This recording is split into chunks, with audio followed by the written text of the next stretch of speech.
nuclear drums beat louder in Pyongyang. Kim Jong Un demands a rapid nuclear buildup as US-South Korea war games intensify. His sister slams peace talks as a foolish dream. And in Seoul, sirens set to wail. A nationwide civil defense drill will send millions racing to shelters, simulating the unthinkable. On the Korean peninsula, the line between deterrence and danger is razor thin.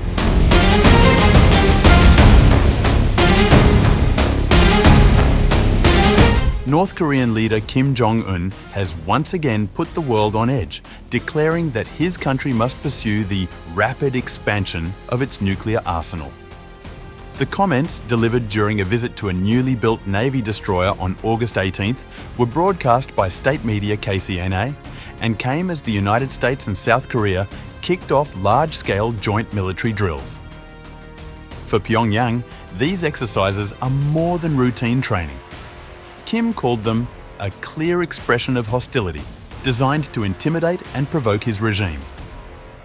The North Korean leader made clear that the heightened military nexus between Washington and Seoul, especially its nuclear components, left his country with little choice but to respond with equal, if not greater, force.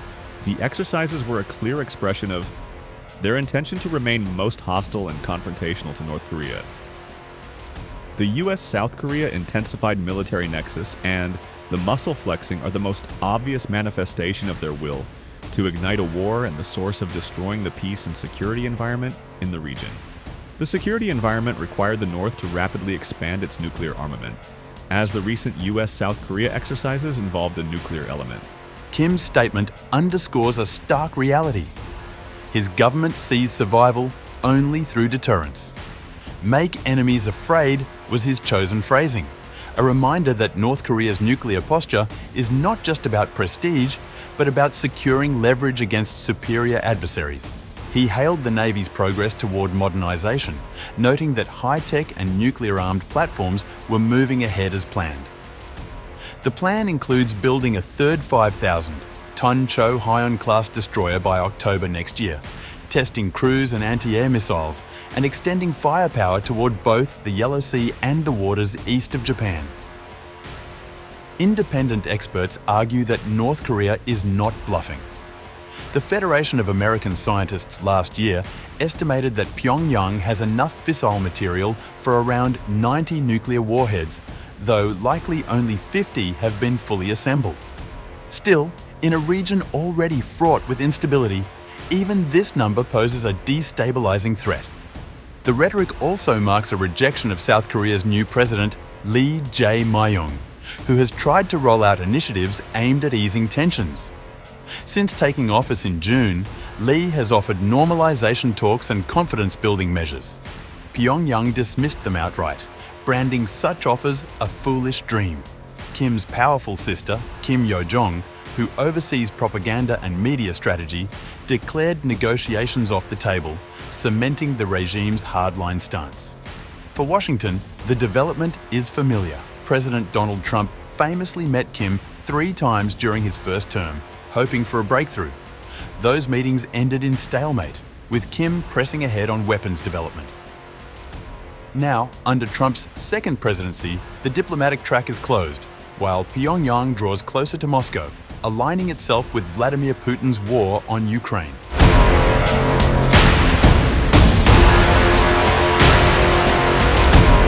The trigger for Kim's fiery remarks was the launch of fresh joint drills by the US and South Korea on August 18th. These exercises are designed to test upgraded responses to North Korea's nuclear threats, blending conventional and nuclear deterrence scenarios. Seoul and Washington stressed that the drills are defensive in nature, a way of preparing for worst-case contingencies. But for Pyongyang, they are rehearsals for invasion. This is not new. Each year, major joint exercises prompt North Korean condemnation, often followed by missile launches or weapons tests. The difference this year is the scale of Kim's nuclear rhetoric. His vow of a rapid build-up of nuclear armaments echoes his November 2024 promise to strengthen North Korea's arsenal without limit. Analysts see the timing as deliberate. Hong Min, a senior scholar at the Korea Institute for National Unification, argues that Kim is sending a clear message to both Seoul and Washington. Denuclearization is permanently off the table. The notion of irreversible expansion is critical. It suggests Pyongyang is not simply using nuclear development as a bargaining chip, but intends to entrench its nuclear capabilities as a permanent fixture of national defense. Kim's satisfaction with the progress of the Navy's modernization reinforces this interpretation. By integrating nuclear capabilities into naval platforms, a destroyer program that will allow operations in the Yellow Sea and toward Japan, North Korea is signaling its desire to project power beyond the Korean peninsula. This shift could reshape the regional balance, putting pressure not only on South Korea and Japan, but also on US forces stationed throughout East Asia. While military planners in Seoul and Washington continue to argue that their drills are necessary for stability, critics point out that the cycle of provocation and counter-provocation risks spiraling out of control. Pyongyang frames the exercises as a justification for new nuclear deployments, while the Allies justify their drills by pointing to North Korea's nuclear advances. The feedback loop leaves little room for diplomacy.